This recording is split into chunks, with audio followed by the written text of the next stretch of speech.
Okay, so the next speaker is Professor Judith Berman from the Faculty of Life Sciences, who will tell us about the dynamics of fungal infections. Wait just a second. Let me present you with the... Worried about in terms of pandemics, viruses, right? He said no. And they say, is it bacteria? And he said no. He said, what? And he said, it's fungi, and they also bones fall off your shirt. Now, to be honest, the rest of the program is much about fungi, but it's about the consequences of a potential fungal pandemic. What I want to talk to you about today is some fungal work that we do. My lab works on Candida albicans, which is the most widely spread commensal and opportunistic pathogen found in essentially all of us, in our GI tract, on our skin, in the vaginal tracts, and which can be killer. Move this forward.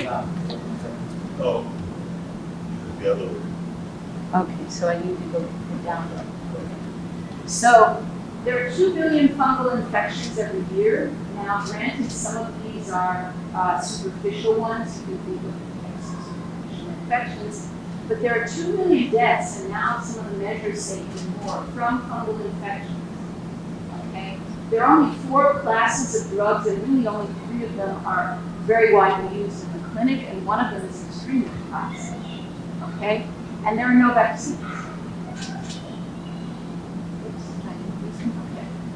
This is just some headlines, and I'll highlight for you because this was probably the most close to home, which is that several soldiers died from fungal infections that they acquired in Gaza, mostly through wounds, and they came from the soil. And these were not standard fungal infections that we have drugs against. And what's happening is that new fungi are becoming a little more heat sensitive. Fungi generally like cold, damp weather.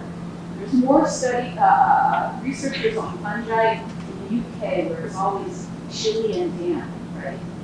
But there are fungi in the soil where it's damp enough and not so hot. And they are acclimating to higher temperatures and being able to suddenly find some new environment. They're not looking for it, but they get into a wound and they can go for it.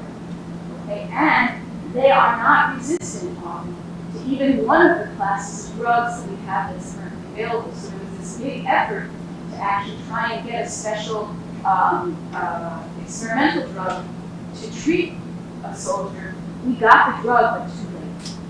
Okay? So the other place that fungi are coming from is from animals. And this is just something that's increasing. And the range of where those animal infections are reaching is, many of them are endemic, like you find them in soil in certain areas like the southwest of the United States. And their range is spreading because of, we think, because of climate change. Okay, so again, many deaths attributable to change, and Candida and candidemia or candidiasis and candidemia are what I'm going to talk about right now. How do I get back? Sorry. I'm going to go low tech, I think. Okay. Candida and candidiasis is the third one over, and those are the number of infections. These are other fungal infections here, and there's pretty much as much fungal infection as there is malaria or TB. Okay, but you don't hear about it that much. Usually, more of these infections affect people who are already somewhat weak in their immune system or who are very sick. But what's important to remember is the mortality from those infections that are serious, the ones that get in the bloodstream or the organs, those are very, very high.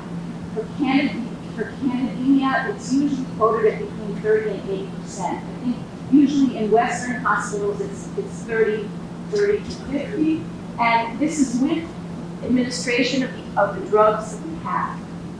Okay, so this is bad news. All right. So mortality is around 30%, let's say, to be conservative. And Candida is commensal, it's in all of us. You get a transplant and they nick your GI tract and some of the Candida gets into your bloodstream and now it finds itself in a new environment and it's an opportunist and it just likes to eat. It secretes enzymes, breaks things down, likes to eat them. Okay? There are very few drug options and the treatment failure, again, greater than 30%. And yet when you measure resistance in the clinic, usually it's less than 3%. So how do we describe all of these facts? There are many things that affect the success of a treatment. One is the host factors, the immune status, if there's many other comorbidities. Another are the drugs themselves. Some of them are very hydrophobic and they don't get very effectively to where the drug is. And I'm a fungal biologist, so I'm going to focus on the fungal characteristics. And so the major ones are drug resistance, of course, which I just told you is only about less than 3%, and drug tolerance, which is something we've been working on and that's much less well understood, certainly in the clinical realm and also among researchers. There's more stuff coming out, but it's taking time. So how do these things differ? I think most of you are familiar with this diffusion assay. You put the drug on the disc, you spread the cells, put a drug on the disc, and there's a zone of inhibition that's size is relative to the susceptibility of the pathogen. The bigger the zone, the more susceptible, the smaller the zone, the more resistant. And this is because the resistance is about the concentration of the drug. Tolerant strains test as susceptible because susceptibility is usually measured quickly, within 24 hours for fungal infections.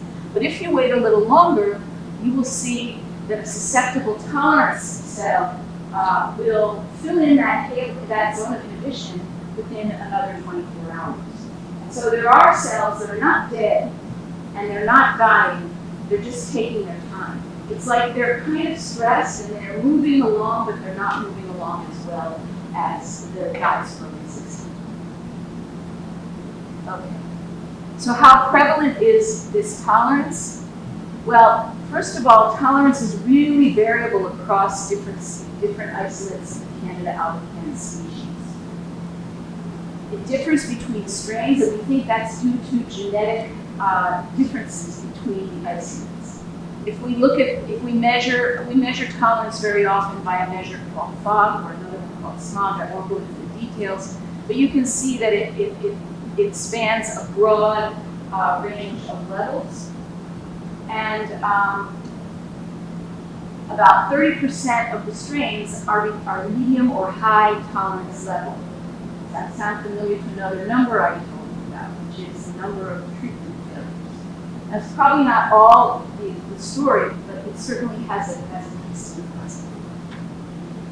In addition, tolerance is a type of phenotypic heterogeneity, so only some of the cells grow inside the halo.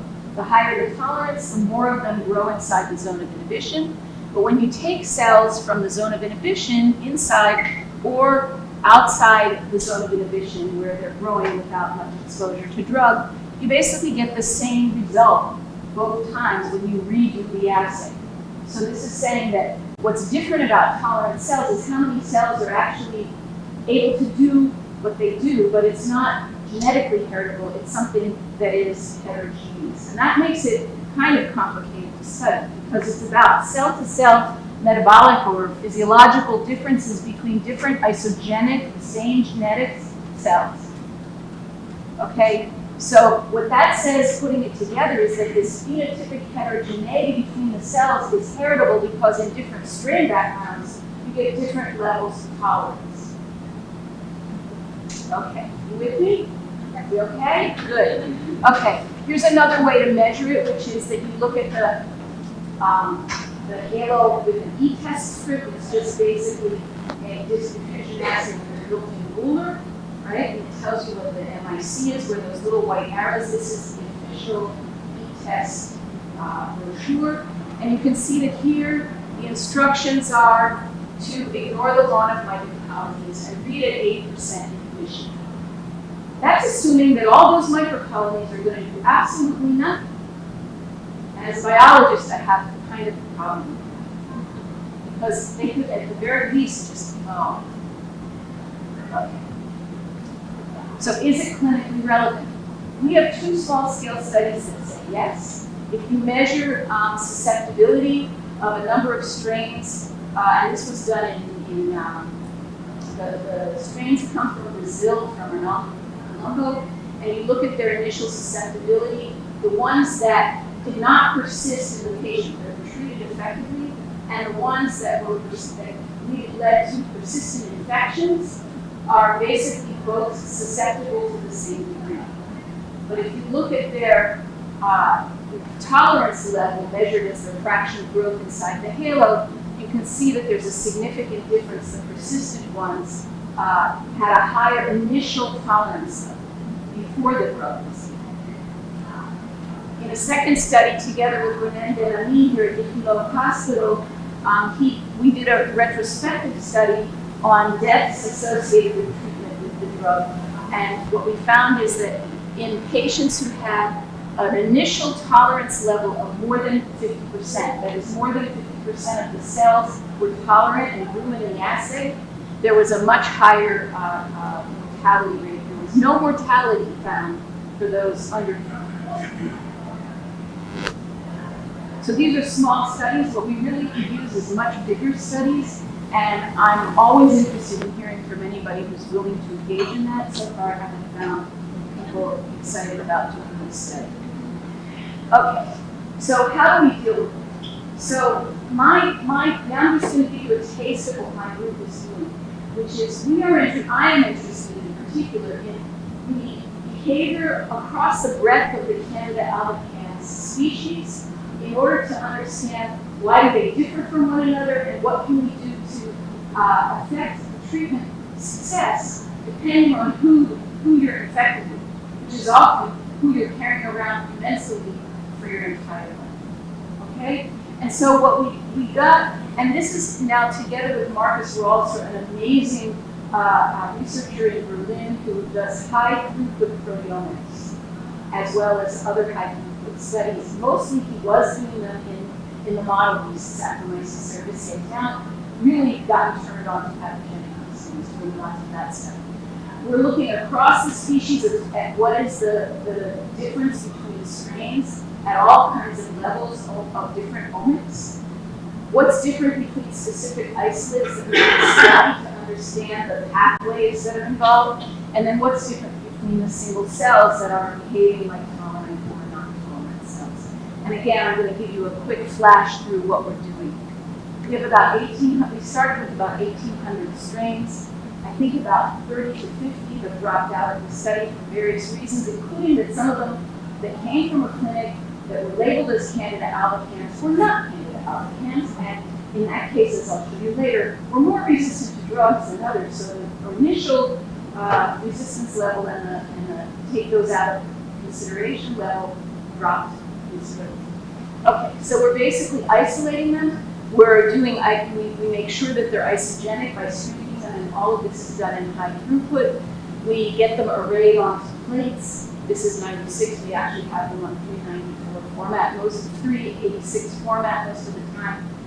We do high throughput microscopy to look at their cell biology,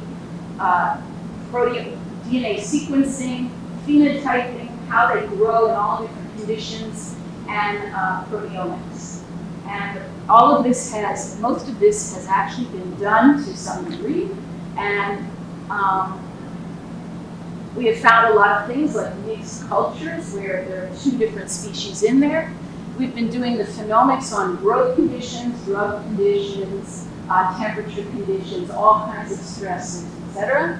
The multiomics, there's now proteomics across all of them for a baseline level on 8 regular medium, and also a group of about 100 strains that have been characterized under 11 different stress conditions, including drugs. So we're going to be looking at the differences that arise with the different stresses.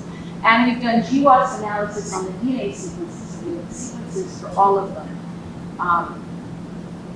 Okay, Where do the strains come from? We collected them from everyone we knew all over the place, and they're from all of the continents except Antarctica. When did they get collected? Because I got them from other people. The earliest one from 1936, and the latest ones were early in the 2020s. Okay, and I'm showing you here just the lines of when different events happened. HIV, the HIV pandemic was accompanied by Candida infections. In fact, often in Africa, someone with a thrush infection, a Candida of the mouth, it's diagnostic almost for they have HIV. Fluconazole was only introduced in the late 90s, and then caspofungin came in the early 2000s, that kind of cannon class. Anigulafungin from the same class later that decade, and then very recently risifungin, another kind of canon that's long, it's good for long-term use. Okay. So we've organized the DNA sequences into a phylogeny. We have clades. Most of the clades that have been reported before, a very large majority of them, and most of the ones who came from Europe were in this clade here. They were all called one clade. It's actually it's the biggest one, but it's all very tightly and closely related to one another. This is really important to know, but most of the Israeli strains, or many Israeli strains, are found over here. They're very diverse from the original ones. In addition, I'll just tell you an anecdote, which is that the lag strain, which comes from over here, has a mutation in it that doesn't allow RNAi to work. And we only realized this last year. And so RNAi is fully functional in all the others. And there's 3 strains here, all sitting next to each other in clade 1.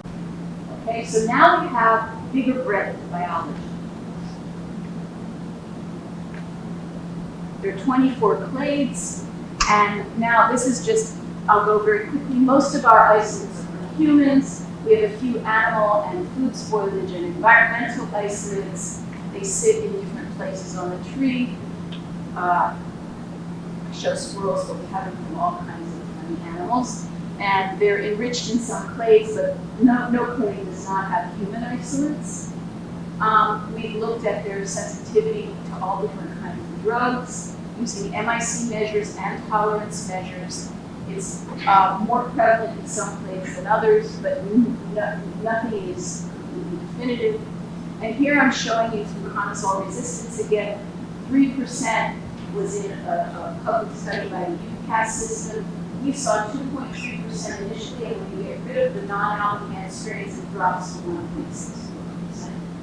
But if you look at fluconazole tolerance, and I already showed you this one here, there's a large range that they go up above 50%. This is another azole. These are the kind of cannons, and these are poly-E drugs.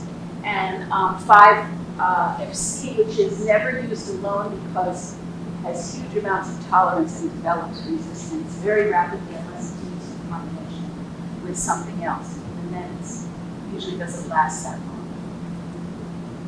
Okay. Drug resistance in the collection goes up. So this one is for fluconazole. We're measuring MIC here, which is why there's lines between its categorical numbers.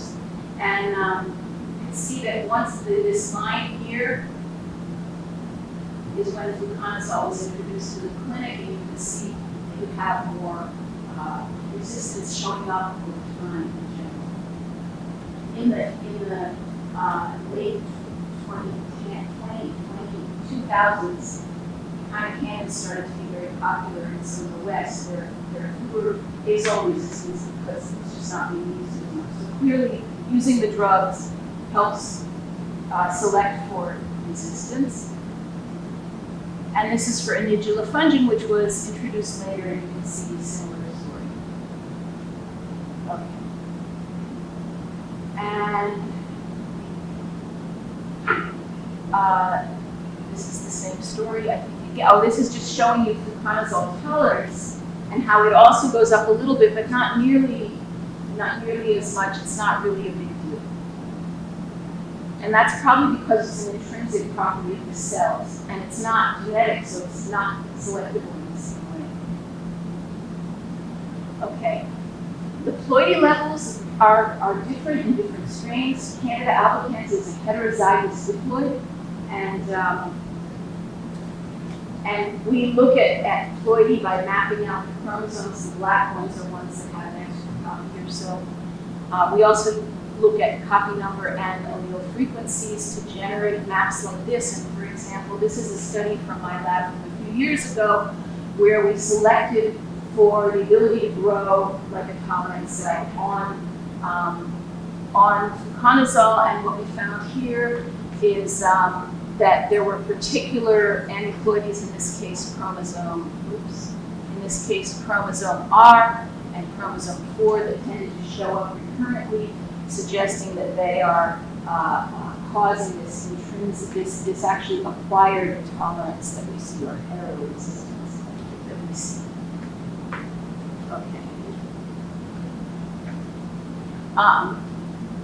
And then base ploidy is generally diploid. That's what we assumed and expected and found. But, so most strains are diploid. 20% are aneuploid. Of those, there are mostly triploids and a few tetraploids. Interestingly, the amount of aneuploidy in a euploid is about 20%. The amount of aneuploid in a triploid is about 30%. And the amount of aneuploidy in a tetraploid is about a little over 40%.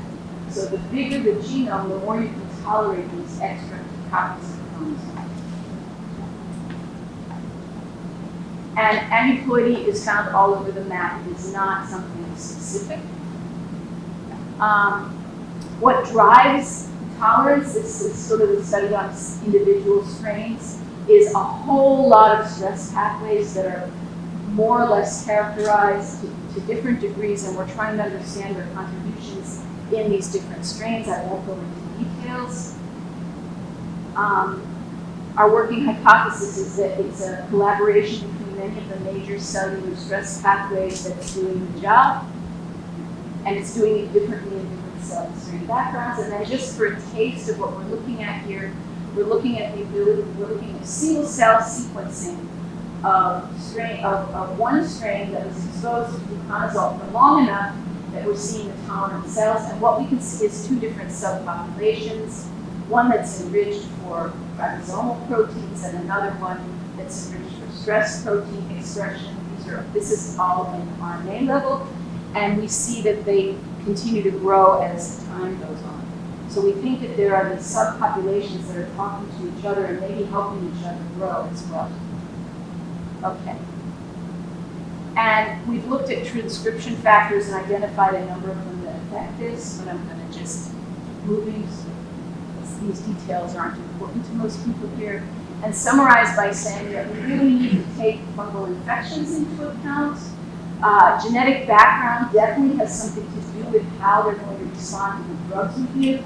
And therefore, one thing to think about are diagnostics that would allow us to know what strain you have before you get a bone marrow transplant or are infected with something, so that you know what drugs would be more effective at treating that strain before it's needed. Tolerance is likely to contribute to antifungal drug treatment failures, and aneuploidy may confer robustness in drug stress. It's often unstable, and that's often been treated as well. They're unstable systems, but it is. In other words, if you have an unstable state that allows you to maintain yourself during stress, then when the stress goes away, off you go. If you can't do that, you're dead.